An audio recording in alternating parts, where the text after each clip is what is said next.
Revisando mi Facebook, me encontré con esta publicación, la cual en principio me llamó la atención la miniatura y sobre todo la cantidad de comentarios que tenía. En el canal no suelo hacer reflexiones de política, pero en este caso no pude evitarlo, ya que la foto de la portada es bastante provocadora. Pero vayamos a lo más importante, que es lo que la gente comenta. Acá, en este caso. ¿Y de qué sirve si estamos peor?, dice Rubén Massa. Y le responde: Horacio Flores, no digas estamos, decí estoy. Tu realidad no es igual a la mía. Y acá no es donde a mí en lo particular me lleva a pensar cuál es la realidad o cuál es la verdad. ¿Quién tiene razón? Rubén Massa. Que dicho sea de paso, el apellido no lo estaría ayudando mucho en este debate. ¿O tienes razón, Horacio Flores? Entonces, más allá de que quién tiene razón, vemos el comentario de Horacio, que le dice: tu realidad no es la mía, y la definición de realidad es, en términos generales, todo lo que existe de manera objetiva, independientemente de cómo lo percibamos o interpretemos. En filosofía, el concepto se analiza más a fondo dentro de campos como la metafísica y la epistemología. Allí aparecen matices importantes. Realidad objetiva, lo que existe por sí mismo, aunque nadie lo observe. Por ejemplo, una montaña. Realidad subjetiva, que es como cada persona percibe o interpreta esa realidad. Por ejemplo, si esa montaña te parece hermosa o peligrosa. Algunos filósofos incluso han cuestionado si podemos conocer la realidad tal como es. Por ejemplo, Immanuel Kant proponía que no accedemos a la realidad en sí, sino a cómo nuestra mente la organiza. En resumen, la realidad es el conjunto de todo lo que existe, pero nuestra experiencia de ella siempre está mediada por la percepción, la mente y el contexto. Y sí, sobre todo del contexto. Porque no es lo mismo quejarse de la inflación viviendo en un barrio humilde, donde día a día la gente lucha solamente para subsistir. Por otro lado, el que vive en clase media tiene otras aspiraciones y la inflación lo afecta. Sí, claro, pero de otra manera. Entonces, volvamos a hacer la pregunta: ¿quién tiene razón? Para eso me gustaría saber qué opinas. Lo puedes hacer en los comentarios.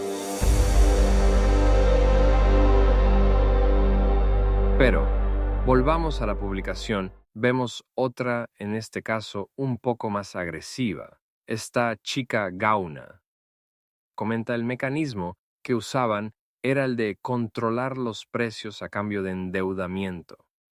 El ciudadano no veía precios altos, pero lo pagana con impuestos que iban a subsidiar esos precios ficticios en vez de ir a salud, educación, infraestructura, seguridad, etc. Todo destruido y sin mínimos insumos. Con Milei, los precios se sinceraron. Nada más que eso. Lo otro era una mentira astronómica, a lo cual Maidana, no esté Maidana, le responde Celeste Pastorini: jaja, una mentira, igual que tu gobierno, y ahí este chico se desubicó, por eso lo taché. Y sigue diciendo: los precios están como deben ser según vos. Se sacaron todos los subsidios. ¿Y a dónde fueron destinados esos ingresos? Infraestructura, salud, seguridad. En nada. Y vuelve a insultar y termino diciendo: la mentira es tu gobierno. Dibuja números que no existen. Y más allá quién tiene razón o no, volvemos a lo mismo. Pero más allá de quién tiene la razón o no, o si yo estoy equivocado, no hay una realidad que, más allá del partido político que seas, en este caso por lo que estoy viendo estadísticamente, de alguna manera a otra está afectando, en distintas medidas, a las dos clases sociales, tanto a la clase humilde y trabajadora clase media de Argentina, que dicho sea de paso, argentinos, ténganme paciencia, estoy aprendiendo. De a poco, cada vez más, el idioma espero que se note. Pero a la clase media, pensándolo bien, la clase media lo puede soportar. Digo entre comillas, soportar. O mejor dicho, aguantar los cambios económicos de un país. Que por otro lado, la clase de trabajadora lo sufre de otra manera. Y ahí es donde me parece que viene la disyuntiva y la falsa comparación de que las cosas están bien o mal. Así que el debate no sería quién tiene razón o quién no, sino sería a quién le afecta más o menos, quién la pasa peor. Ni unos tienen razón ni otros.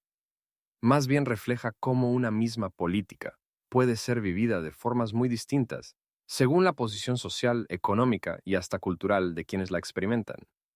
A mi parecer, cuando un gobierno toma decisiones, no actúa en un vacío, lo hace sobre una sociedad profundamente desigual. En ese contexto, las políticas públicas no impactan de manera uniforme. Lo que para un sector representa orden, estabilidad o crecimiento, para otro puede significar pérdida, ajuste o incertidumbre. No es solo una diferencia de opinión, sino de experiencia concreta. La clase humilde suele percibir primero los efectos negativos cuando las medidas implican recortes, aumento del costo de vida o pérdida de protección social, porque tiene menos margen para absorber esos cambios. En cambio, la clase media alta puede valorar aspectos como la estabilidad macroeconómica, la previsibilidad o beneficios indirectos, que no se traducen inmediatamente en mejoras para los sectores más vulnerables. Esto abre una tensión clave. Una política es buena porque mejora ciertos indicadores generales o porque mejora la vida de la mayoría, especialmente de quienes están peor.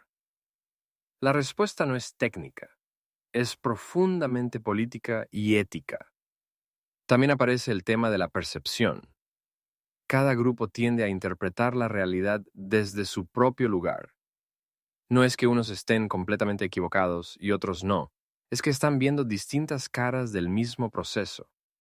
Sin embargo, esa diferencia de percepciones puede volverse problemática cuando se pierde la capacidad de reconocer el impacto en el otro. Quizás la reflexión más interesante sea que un gobierno no solo se evalúa por los resultados que logra, sino por cómo distribuye esos resultados. Porque, en última instancia, una sociedad se define no solo por cuánto crece, sino por quiénes pueden sostener ese crecimiento y quiénes quedan atrás. Espero que este video te haya parecido interesante. Nos vemos en el próximo. No olvides de dejar un like, un comentario, suscribirte al canal. Nos vemos. Chau, chau.